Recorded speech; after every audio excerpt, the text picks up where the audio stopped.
नमस्कार, मैं राहुल सिंह आपका एक बार फिर स्वागत करता हूं आरआर न्यूज एंड एंटरटेनमेंट की पहली पेशकश दास्तान-ए-इश्क के दूसरे भाग में।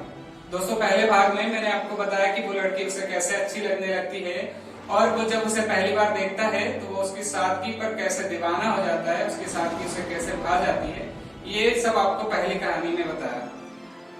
इससे पहले कि भाग 2 की शुरुआत करें, मैं आपको इस कहानी का सारांश बता देता हूँ। ये कहानी अगले 2 दिनों की है। पहले जो कविता थी उसमें पहला दिन था, अब ये कहानी अगले 2 दिनों की है। जहाँ पहले दिन ज्यादा कुछ नहीं होता, पहले दिन वो लड़की आती है, उसे देखकर मुस्कुरा देती है और ऐसे ही बैठते सोते हुए दिन गुजर जाता है। फिर अगले दिन कंपनी में उन सबकी ज्वाइनिंग होती है, जहाँ कंपनी में पहुंचते ही वो सब लोगों को 2 भागों में बांट दिया जाता है। खास बात यह होती है कि वो लड़की भी उसी ग्रुप में होती है जहाँ की वो लड़का होता है, दोनों एक ही ग्रुप में होती है। फिर दिन भर अधिकारियों के भाषण और सिग्नेचर करने के बीच दिन गुजर जाता है। यही इस कहानी का सारांश है। तो चलिए शुरुआत करते हैं दास्तान-ए-इश्क के भाग 2 की।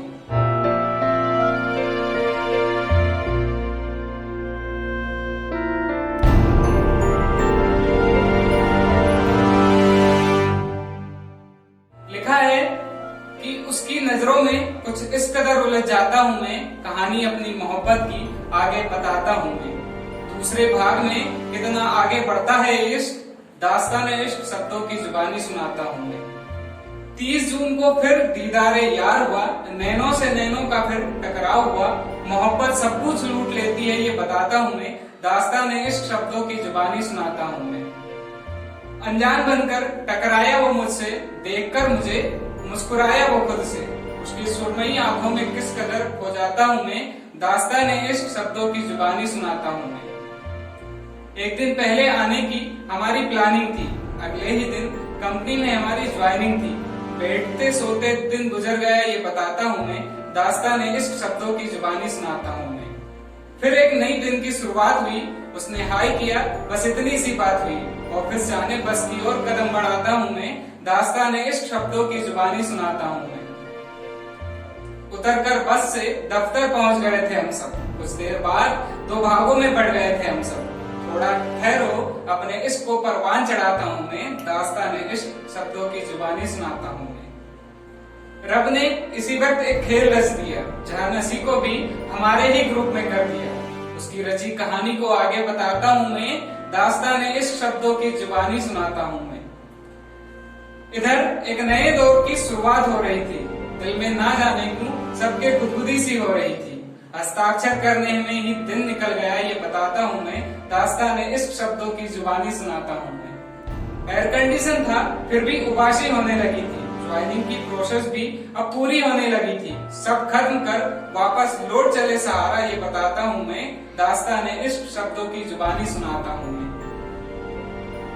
कंपनी से एक नया फरमान आया था, 8 बजे हम सबको खाने पर बुलाया था, उसके साथ हम सब भी चल पड़े ये बताता हूँ मैं, दास्तान-ए-इश्क शब्दों की जुबानी सुनाता हूँ। रात्रि भोज के बाद फिर सहारा आना था, अनजान शहर में हम सबका यही ठिकाना था, पहुंच गए एक साथ हम सहारा बताता हूँ मैं, दास्तान-ए-इश्क शब्दों की जुबानी सुनाता हूँ मैं। उस रात शुरू हुआ उससे बातचीत का सिलसिला, ना किसी से कोई शिकायत थी ना किसी से गिला, मेरी आंखें 4 होने को कैसे बेताब हुई ये बताता हूँ मैं, दास्तान-ए-इश्क शब्दों की जुबानी सुनाता हूँ मैं।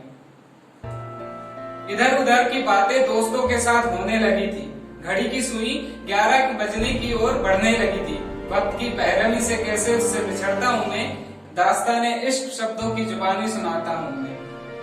आगे की कहानी तीसरे भाग में सुनाऊंगा मैं, कैसे मोहब्बत परवान चढ़ी ये बताऊंगा मैं, अधूरी और सच्ची मोहब्बत के लिए देखते रहिए, दास्तान-ए-इश्क शब्दों की जुबानी सुनाऊंगा मैं। दोस्तों, ये कहानी का दूसरा भाग था और अगर आपको कहानी पसंद आए तो हमें कमेंट कर जरूर बताएं और हमारे चैनल को सब्सक्राइब करें। आगे की कहानी के लिए हमारे साथ बने रहिए। तब तक के लिए नमस्कार।